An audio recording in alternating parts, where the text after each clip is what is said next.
Picture this. You're not in a dungeon. You're not in chains. You're in a chapel. Ornate, golden, sacred. A holy place. But you are kneeling in your own blood.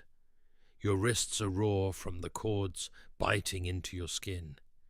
Your mouth is dry, torn from screaming. And your eyes are gone.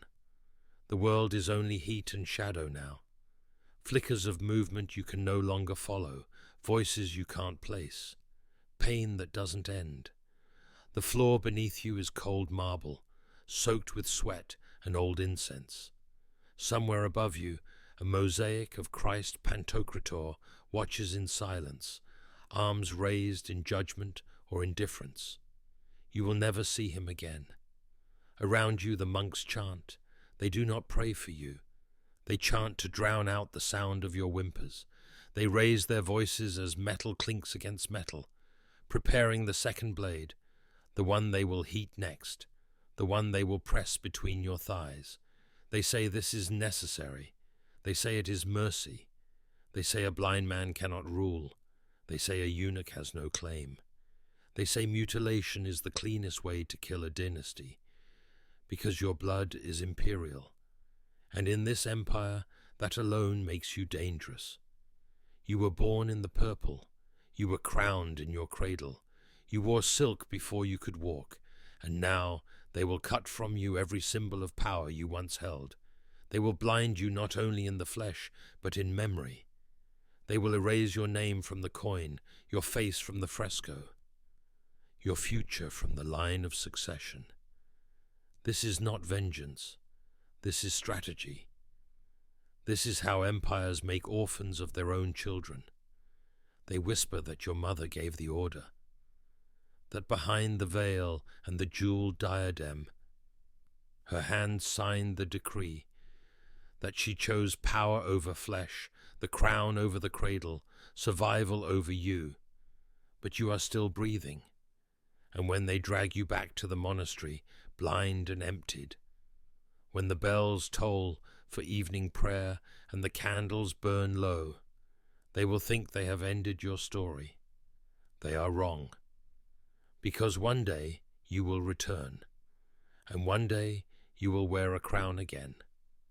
He was born into a palace that could not protect him. Constantine VI entered the world beneath the domes of Constantinople in 771, wrapped in silks and prophecy. He was the only son of Emperor Leo IV and the Empress Irene, and from the first breath he drew, the empire wrapped itself around him like a noose made of velvet. He was an imperial child in an age of heretics, a spark of continuity in a time ruled by fracture. Outside the palace walls, Byzantium was bleeding. The empire was rotting from within, its bishops and generals torn over iconoclasm. That violent debate over whether images of the divine were holy or heretical, while monks were being flogged for painting Christ, Arab armies pressed against the eastern frontier, and Slavic tribes pushed from the north. The empire was flanked by enemies and hollowed by its own doubt. The throne, once the seat of Roman might, had become a battlefield of parchment and knives. Leo IV, the father, was a sickly man, a ghost wearing armor. His reign was brief, brittle, marked more by compromise than conquest. He tried to keep peace between the iconoclasts and iconodules, between the generals and the church, but his lungs gave out before his vision could hold. He died in 780, his body ravaged by fever. His son was just 9 years old. The empire did not pause.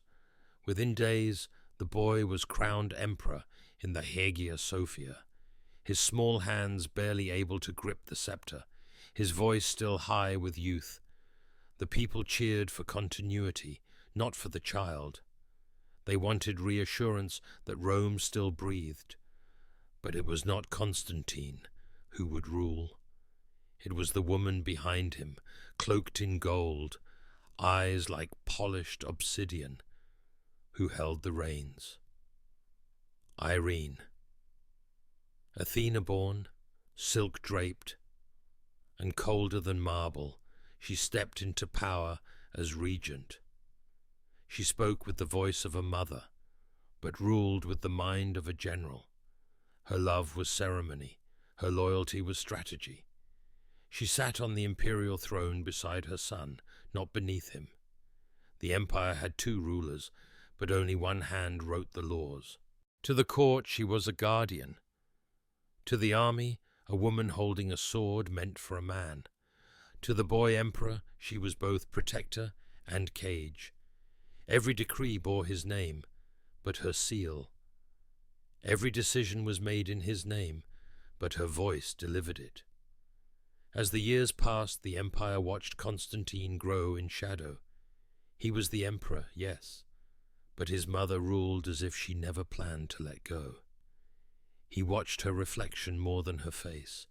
Every corridor, every columned hall of the great palace seemed to echo with her presence. Velvet steps, whispered commands, the faint scent of myrrh and iron. She was everywhere. Even when he sat on the throne, she sat beside him. Even when he signed his name, the pen had passed through her fingers first. To the world, he was emperor. But to the empire, she was power incarnate. Irene ruled not as regent, but as sovereign in everything but name. She called councils in her son's stead, summoning bishops and generals to decide the fate of icons, cities, heretics, and rivals. She restored the veneration of holy images, reversing decades of iconoclast rule, and in doing so made herself the savior of the church. Monks sang her name in the same breath as Christ.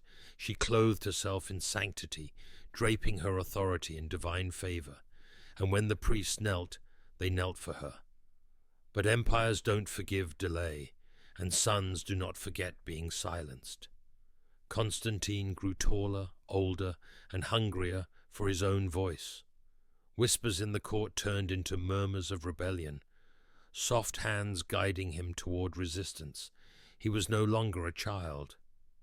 He was emperor by right, not allowance. At 17, he moved to assert his rule. He attempted to break free, to command the army without her, to reign without the mirrored presence beside him. It was clumsy, it was desperate, and it was crushed. His most trusted generals were seized, some were blinded, others exiled. The noble who had helped orchestrate the shift was publicly flogged, paraded through the streets like a thief. Constantine himself was humiliated, forced to reaffirm Irene's role as co-ruler in a ceremony that looked like reconciliation, but felt like surrender. She kept him close after that, like a wayward pet who might still bite. She smiled more in public, spoke sweetly of unity between mother and son, but the court understood. The smile was a blade. They began to call her Basilissa, Empress, not merely the emperor's wife or the emperor's mother, but something new, something dangerous. Mother of God and empire, the scribes would write. A woman enthroned in a city built by men, ruling a world that swore it would never kneel to her kind.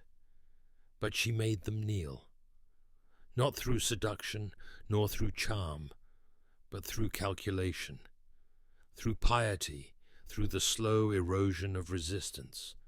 When Constantine looked at the throne, he no longer saw himself. He saw her, and in every polished silver dish, in every still basin of water, he could not see his own crown, only the reflection of the woman who refused to step aside. It happened in the same city where he was born, the same marble halls where he first learned to walk, the same echoing courtyards where he was crowned in swaddling cloth, the same chapel where the choir once sang his name. It happened there, under frescoes of saints, beside mosaics of martyrs, behind the veils of incense and liturgy. The place of coronation became the place of mutilation. In the summer of 797, the orders came quietly. Irene did not shout. She did not weep. She convened no grand council. She simply decided.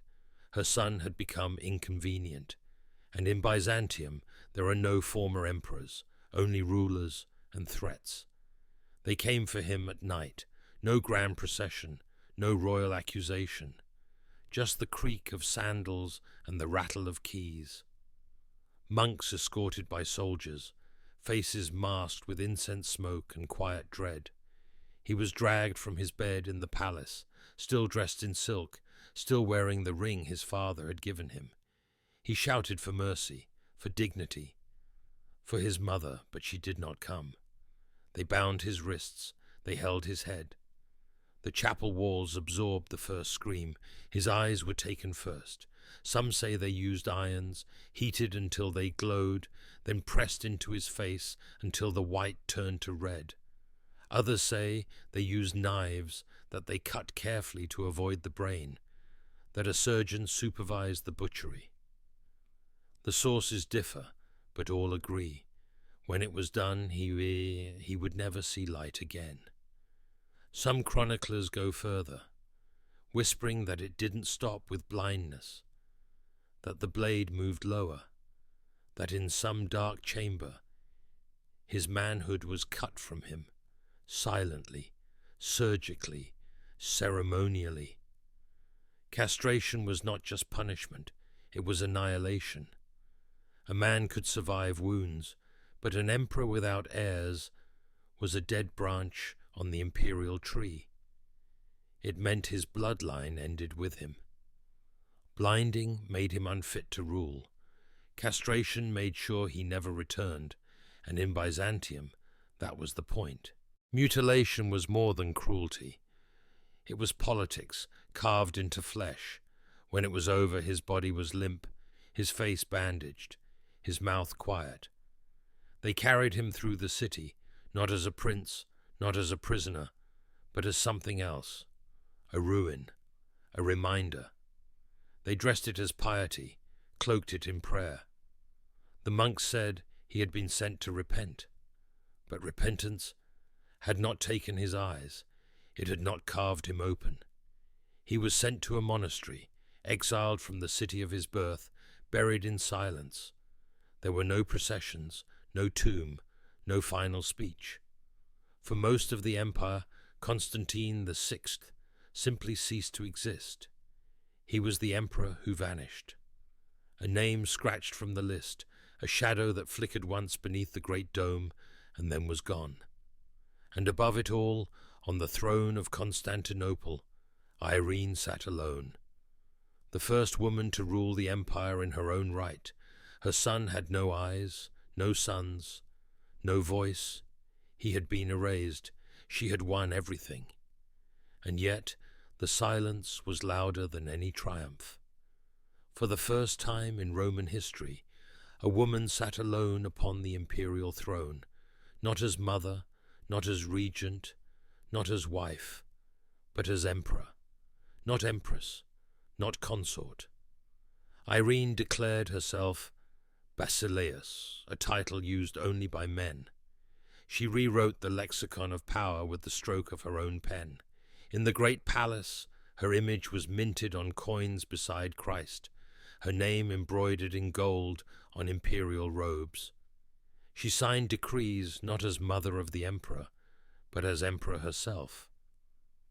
A woman without precedent, a woman without apology. But beyond the palace gates, the city trembled.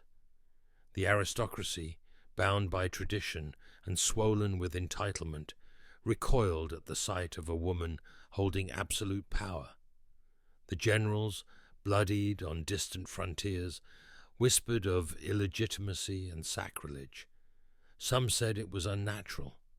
Others said it was heresy. A woman, they argued, could not lead the armies of Rome, could not safeguard the church, could not sit where Constantine the Great once sat, but the truth ran deeper. She had no heir. There was no young prince growing up in the wings, no boy to inherit the purple, no continuity. Only Irene, enthroned atop the corpse of her own dynasty.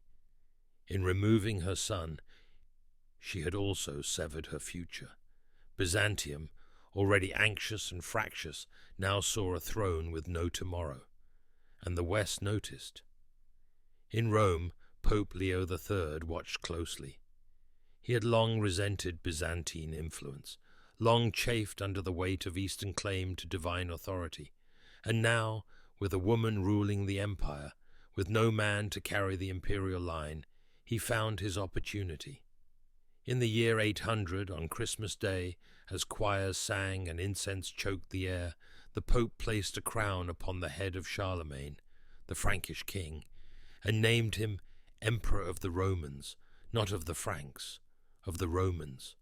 The message was thunderous. The throne of Constantine had been declared empty. Byzantium, once the eternal city of emperors, was now seen as illegitimate.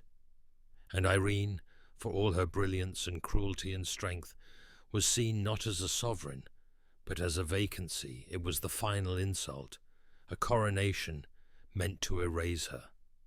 In Constantinople, the news struck like a spear.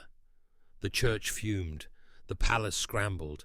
Irene sent letters, envoys, desperate appeals. But the damage had been done.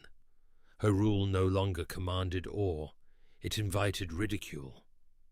Inside the palace, her court grew colder. Ministers hedged their loyalties, generals weighed rebellion. The woman who had seized the crown through sheer will now faced the same trap she had set for others, political isolation. She ruled alone, and she would fall alone. The empire had grown weary of her. Years of solitary rule had hardened into paranoia. Ministers turned cold, bishops cautious, generals restless. The woman who once commanded awe now sat behind veils, holding power like a clenched fist. Every whisper in the palace halls, every glance exchanged behind mosaic-covered walls, seemed to betray a single growing doubt, that the empire could not endure under her name alone. And then came the rumor. At first it sounded like nonsense, a ghost story muttered in taverns and barracks, that the boy king was still alive, that Constantine, mutilated, blinded, castrated, had survived the butchery of his own mother, that he was not dead, as they'd all been told, but hidden, broken, forgotten, breathing. No one claimed to have seen him, but the silence surrounding his fate had always been too complete, too clean. It invited suspicion, and in Byzantium, suspicion could ignite war.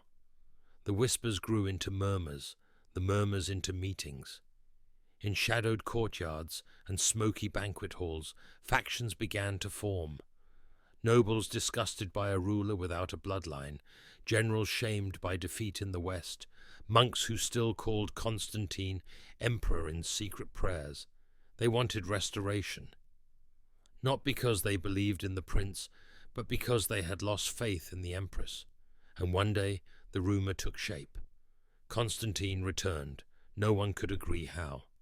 Some claimed a secret rebellion in the provinces had seized a monastery and freed him. Others swore it was Irene herself, pressured by a collapsing court, who allowed the door to open.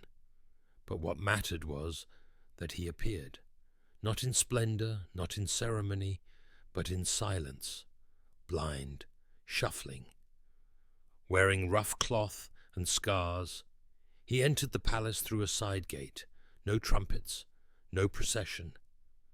Just a few soldiers and a servant guiding him through familiar corridors. His head turned slowly, as if he could still see the tapestries he'd once run past as a child. The halls had not changed, but he had. No one knew what to call him now.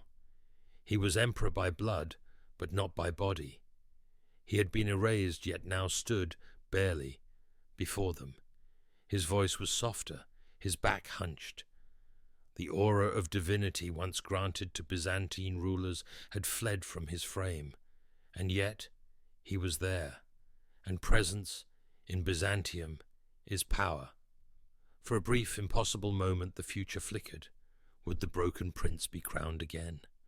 Would the court restore him, if only to remove her? Would a man without eyes rule a world still capable of seeing him? The doors to empire creaked open, but behind them nothing was ever as it seemed.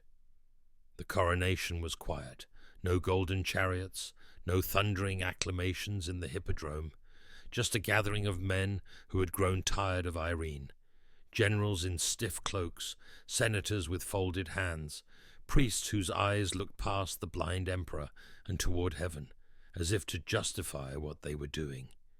They placed the crown upon his head again, but the head beneath it no longer lifted with pride. Constantine did not speak. He nodded when required. He signed what was placed in front of him. He sat on the throne like a statue returned from exile, a symbol more than a sovereign. In the empire of Byzantium, where power had always been a performance, he was a man without a script. His body bore the memory of mutilation, and every step he took reminded the court of what Irene had done and what the empire had allowed. He was not their future. He was their reckoning. To the generals who raised him, he was a placeholder, a reason to push Irene from power without sparking civil war. To the bishops, he was penance, proof that justice could return.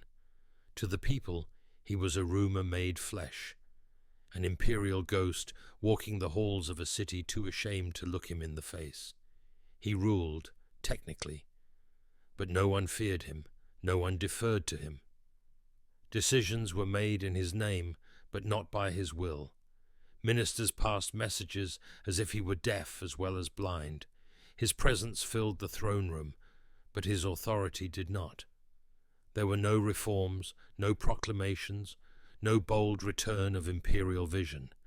Only the same infighting, the same decay, now under the shadow of a man who reminded everyone what politics in Byzantium could do to the body.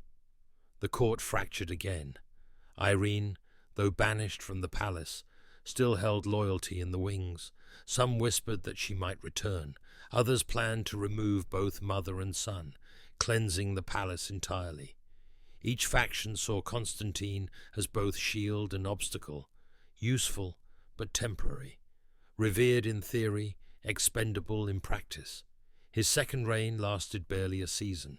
He disappeared without a ceremony, no abdication, no final audience with the Senate. One day he was there, sitting in the golden chair, hands trembling over the armrests, and the next his seat was empty. Some say he was quietly removed, returned to a monastery to live out his days in prayer and darkness. Others suggest a quieter ending still, that he died in his sleep, and they simply chose not to announce it. There was no mourning, no tomb in the imperial rotunda, no procession through the city, only silence. His name would not be etched in triumph, but in tragedy.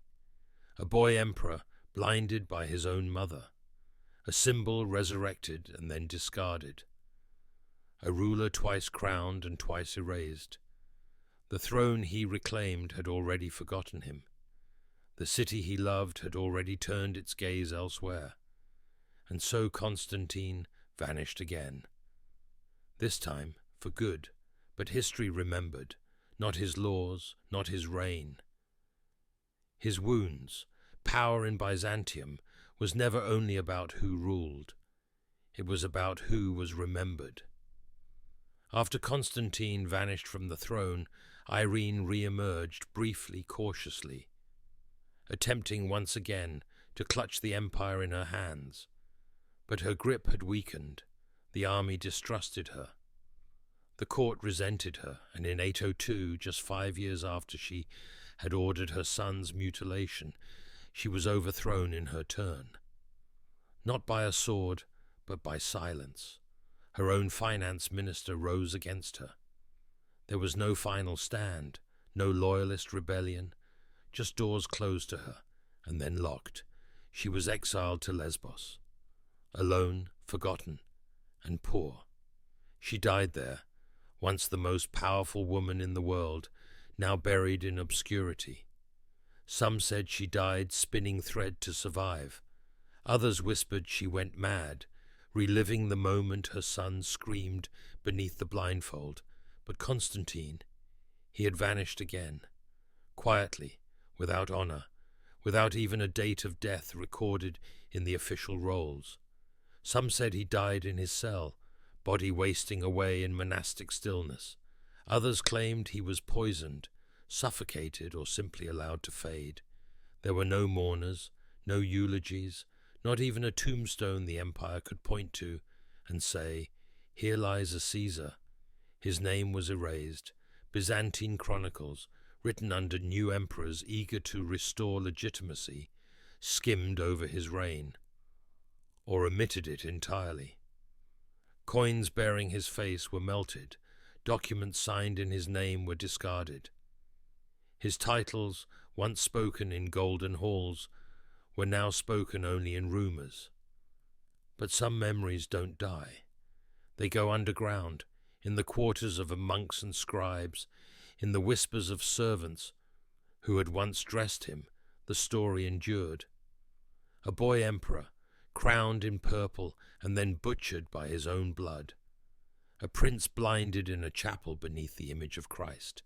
A man who returned to the throne not in glory, but in scars.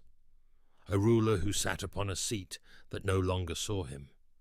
They said his ghost lingered in the palace, stumbling through corridors he could no longer see, seeking the door he once passed through as a child, the one that led to freedom.